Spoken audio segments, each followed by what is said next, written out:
उपस्थित रहने के लिए। हीरो वाजपेयी जी, मैं कार्यक्रम की शुरुआत आपसे करना चाहता हूं।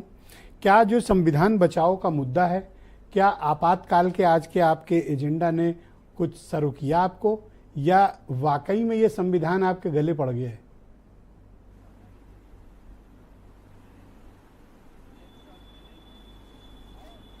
वाजपेयी जी, हेलो। वाजपेयी जी, आप सुन पा रहे हैं मुझे?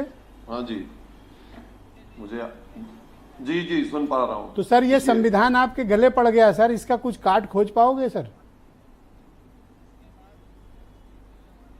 नहीं, देखिए ब्रजेश जी, संविधान गले किसी के नहीं पड़ा। देश का संविधान जो है वो सर्वोपरि है और सब पर मान्य है।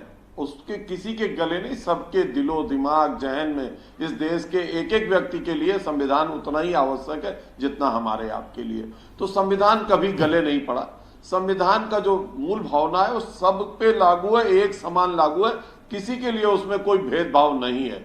हाँ, जहां तक इस संविधान की प्रतियां लहराई जा रही हैं, इसलिए उसका याद आती है जो बार बार खड़गे साहब कह रहे थे कि ये 50 साल हो गए इमरजेंसी को, अभी तक नहीं।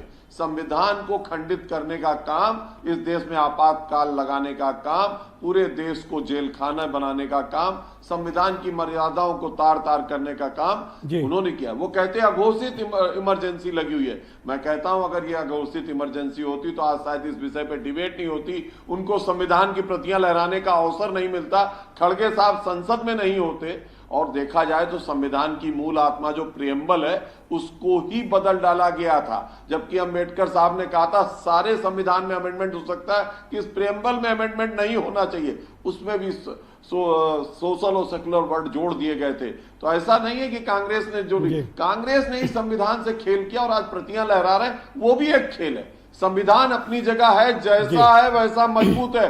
आपके प्रतियां लहराने से कुछ नहीं होने वाला। मुझे लगता है ये संविधान का अपमान है।